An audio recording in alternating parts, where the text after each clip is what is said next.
Hello friend, एक बार फिर स्वागत करेंगे आपके अपने यूट्यूब चैनल पे।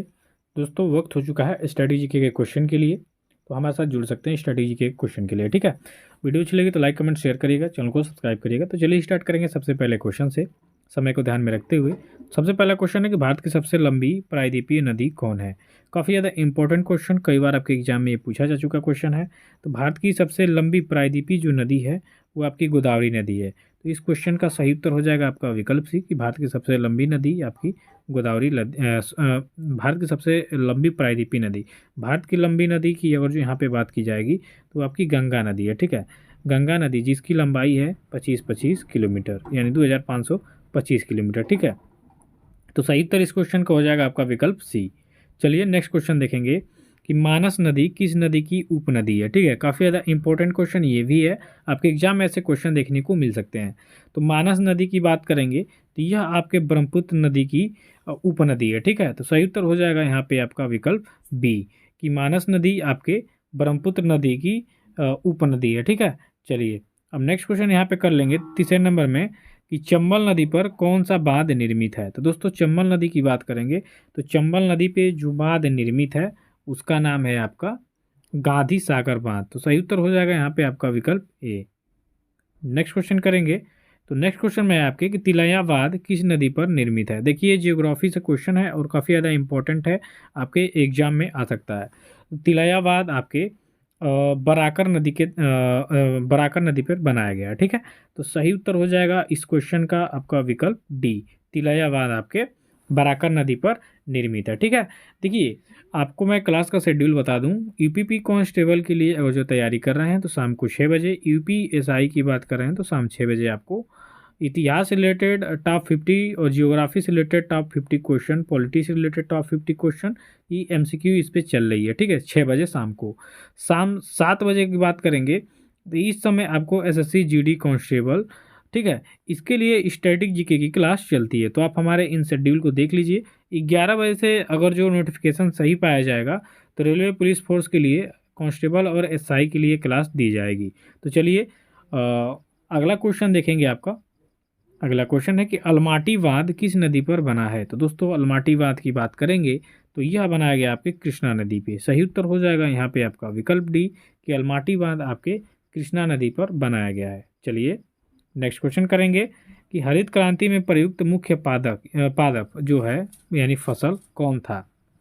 तो हरित क्रांति में प्रयुक्त जो मुख्य पादप यानी फसल था वह था आपका मैक्सिकन गेहूं। यह मंगाया गया था, ठीक है, अमेरिका से, और इसका उत्पादन बहुत ही बड़ी मात्रा में हुआ था। तो याद रखिएगा। वैसे आपके ऑप्शन में गेहूं देगा और ज़्यादा अंदरूनी तक उसके अंदर खोजने जा रहा है तो मैक्सिकन दे देगा। ठीक है, तो यहाँ कन्फ्यूजन नहीं होंगे, मैक्सिकन गेहूं। ठीक है, चलिए नेक्स्ट क्वेश्चन करेंगे। तो यहाँ पे नेक्स्ट क्वेश्चन है कि गुप्तकालीन स्वर्ण मुद्रा को कहा जाता था। वेरी वेरी इंपॉर्टेंट क्वेश्चन है ये आपके एग्जाम में आएगा पक्का।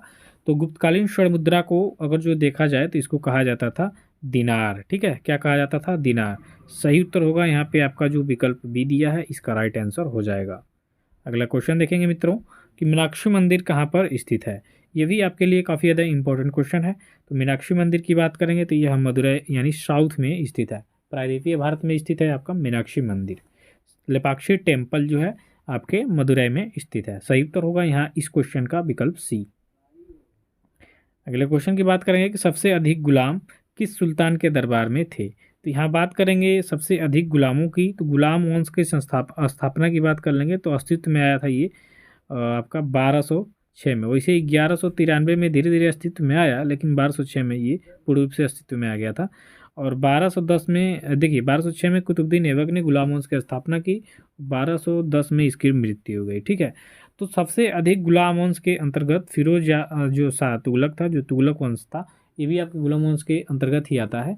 तो फिरोज शाह तुगलक के दरबार में सबसे अधिक गुलाम थे। तो सही उत्तर हो जाएगा इस क्वेश्चन का आपका विकल्प डी। चलिए नेक्स्ट क्वेश्चन देख लेंगे।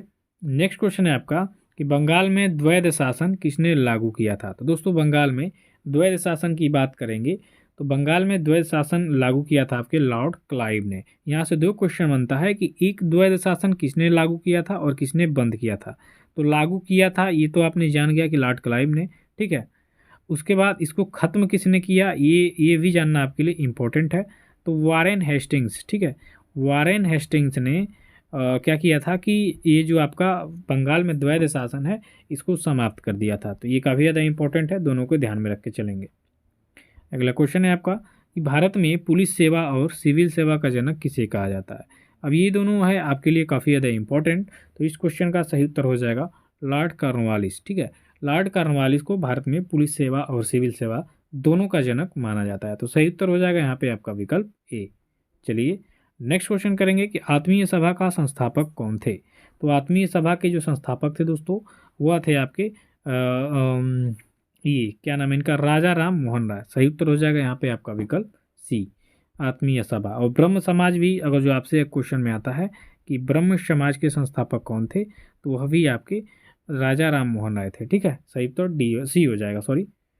अगला क्वेश्चन देखेंगे, कैफीन पाया जाता है। तो कैफीन की अगर जो हम बात करेंगे तो कैफीन आपके पाया जाता है कॉफ़ी में, ठीक है। देखिए कैफीन से कॉफ़ी यहाँ पे आप बोल रहे हैं तो आ भी रहा है इसमें, तो इसलिए कॉफ़ी जो है कॉफ़ी में कैफीन पाया जाता है, एक नशीला तरह का पदार्थ होता है, ठीक है। अगला क्वेश्चन देखिए कि राष्ट्रीय पर्यावरण अभियांत्रिकी संस्थान आपका कहाँ पर स्थित है। तो दोस्तों राष्ट्रीय पर्यावरण अभियांत्रिकी संस्थान स्थित है आपके नागपुर में, ठीक है। सही उत्तर इस क्वेश्चन का हो जाएगा आपका विकल्प सी कि राष्ट्रीय पर्यावरण अभियांत्रिकी संस्थान आपके नागपुर में स्थित है। अगला क्वेश्चन देखिए, भारत के कितने राष्ट्रपति अभी तक निर्विरोध चुने गए हैं। तो भारत के एक राष्ट्रपति जिनका नाम था नीलम संजीव रेड्डी, यही भारत में एकमात्र ऐसे राष्ट्रपति हैं जो निर्विरोध चुने गए थे। सही उत्तर ए हो जाए आपका डी हो जाएगा। अगला क्वेश्चन देखिए कि निम्न में से कौन विश्वविख्यात बांसुरी वादक है। तो दोस्तों बांसुरी वादक इनमें से कौन है, तो वह है आपके हरिप्रसाद चौरसिया। सही उत्तर हो जाएगा यहाँ पे आपका विकल्प बी कि निम्न में से हरिप्रसाद चौरसिया विश्वविख्यात बांसुरी वादक है। इनका हाल ही में मृत्यु हो गई थी इनकी, ठीक है। चलिए अगला क्वेश्चन देखिए, घूमर किस राज्य का लोकप्रिय लोक नृत्य है। तो घूमर की यहाँ पे बात करेंगे तो यह फेमस फोल्क डांस है आपके राजस्थान का। सही उत्तर होगा इस क्वेश्चन का राजस्थान, ठीक है, कि घूमर आपके राजस्थान का लोकप्रिय लोक नृत्य है। सही उत्तर हो जाएगा यहाँ पे आपका विकल्प ए। अगला क्वेश्चन देखिए, सौरमंडल के किस ग्रह को लाल ग्रह कहा जाता है दोस्तों। तो सौरमंडल का कौन सा ऐसा ग्रह है जिसे हम लाल ग्रह कहते हैं, तो वह है आपका मंगल ग्रह। मंगल ग्रह को लाल ग्रह भी कहा जाता है। तो ये इस तरह से आपके एग्जाम की दृष्टि से ये काफ़ी ज़्यादा इंपॉर्टेंट क्वेश्चन है, तो वेरी वेरी इंपॉर्टेंट कर लेंगे। अगला क्वेश्चन देखिए कि धर्म का आचरण और प्रचार की स्वतंत्रता संबंधी अनुच्छेद कौन सा है। तो इसमें से धर्म का आचरण और प्रचार की स्वतंत्रता संबंधी अनुच्छेद जो होगा वो आपका विकल्प बी हो जाएगा, अनुच्छेद 25, ठीक है। अनुच्छेद आर्टिकल 25 के अंतर्गत धर्म का आचरण और प्रचार की स्वतंत्रता दी गई है। तो सही उत्तर हो जाएगा यहाँ पे आपका विकल्प बी। अगला क्वेश्चन है कि पेंच राष्ट्रीय पार्क आपके किस राज्य में स्थित है। तो दोस्तों पेंच राष्ट्रीय पार्क की बात करेंगे तो यह आपके मध्य प्रदेश राज्य में स्थित है। तो इसका सही उत्तर हो जाएगा यहाँ पे आपका विकल्प सी कि पेंच राष्ट्रीय पार्क आपके मध्य प्रदेश राज्य में स्थित है। सही उत्तर हो जाएगा यहाँ पे आपका विकल्प सी। तो आज के वीडियो में बस इतना ही, मिलते हैं नेक्स्ट वीडियो में, तब तक के लिए धन्यवाद, थैंक यू सो मच।